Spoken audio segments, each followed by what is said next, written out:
దూషణలు పలుకున్నప్పుడు దేవుడు తన కృపా సత్యములను పంపును. దేవునికి స్తోత్రం, హల్లెలూయా. చాలాసార్లు కీర్తనలో నేను చూసిన, దావీదు రాసిన కీర్తనలో, శత్రువులు నన్ను మృంగగోరుతున్నారు అంటే ప్రాణాలతోనే నన్ను మృంగివేయాలనుకున్నారు. శత్రువులు ఉన్నారు దావీదుకు, ఎందుకంటే దావీదు దైవజనుడు, గొలియాతునే చంపినవాడు కదా బాలుడైన దావీదు. అంటే అభిషేకం ఉన్నది, ఈజ్ అనాయింటెడ్ పర్సన్. ఆ అభిషేకాన్ని చూసి సౌలు తట్టుకోవడం లేదు. చూడండి, ఎప్పుడైనా కానీ నీలో ఏదైనా గొప్పతనం ఉంటే అసూయ పరులు ఎక్కువైపోతారు, శత్రువులు ఎక్కువైపోతారు. నీకు కీడు చేయడానికి, నిన్ను ఉరిలో వడ్డించుకోవడానికి, నీ కాలు తొట్టిల్లలాగా మరి నిన్ను పడవేయడానికి ఎన్నో యత్నాలు చేస్తుంటారు. కానీ దేవుడు మనకు తోడుండి అట్టి పన్నాగాలన్నిటి నుండి దేవుడు మనల్ని ఏం చేస్తాడు? విడిపిస్తాడు. దేవుని స్తోత్రం. ఆయన విడుదలకు నాయకుడై ఉన్నాడు. ప్రతి కీడు నుండి విడిపించే దేవుడు, తప్పించే దేవుడు, కాపాడే దేవుడు. కనుక ఇక్కడ అంటున్నాడు, ఆకాశం నుండి ఆజ్ఞ ఇచ్చి నన్ను దేవుడు రక్షిస్తాడు.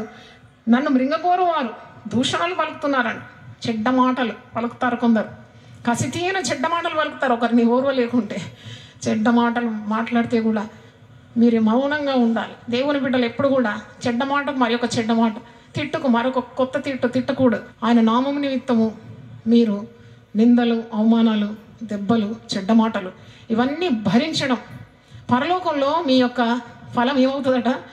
ఫలం మీకు ఎక్కువ అవుతుంది. కనుక మీరు ఊరకుండి దేవుని ఆశ్రయించాలి. ఊరకుండుడి, నేనే దేవుడనని తెలుసుకునుడి. అన్యజనులలో నేను మహోన్నతుడు అవుతాను. కొండ మీద ప్రసంగంలో యేసుప్రభు ఈ మాట చెప్పినాడు. ఒకసారి 5వ అధ్యాయం 57వ కీర్తన అలాగే ఫ్లాప్ పెట్టుకోండి, మరి తిరిగి అక్కడికి రావాలి. 5వ అధ్యాయంలో నీతి నిమిత్తం హింసింపబడు వారు ధన్యులు, పరలోక రాజ్యం వారిది. నా నిమిత్తం జనులు మిమ్మల్ని నిందించి హింసించి నీ మీద అబద్ధముగా చెడ్డ మాటలు ఎల్ల పలుకున్నప్పుడు మీరు ధన్యులు, ఆనందించండి, పరలోకమందు మీ ఫలం అధికమగును. ఇలాగున వారు మీకు పూర్వమందుడున్న ప్రవక్తలను హింసించారు. అంటే హింస, మంచి వారికి హింస, మంచి వారికి బాధలు. ఎందుకంటే మంచితనాన్ని సహించడానికున్న శక్తి ఉండదు. ఎందుకు ఇలాగూ దేవుని బిడ్డలను హింసిస్తున్నారంటే దానికి కారణం ఏంటి? మీరు వెతికితే ఏ కారణం దొరకదు. ఎందుకు చంపుతున్నారు? కారణం ఏంటి? శ్రమ ఏదైనా ఎట్టిదైనా ప్రభు మనకు ఉన్నాడనే గొప్ప ఆదరణ ఉన్నది. దేవునికి స్తోత్రం, హల్లెలూయా.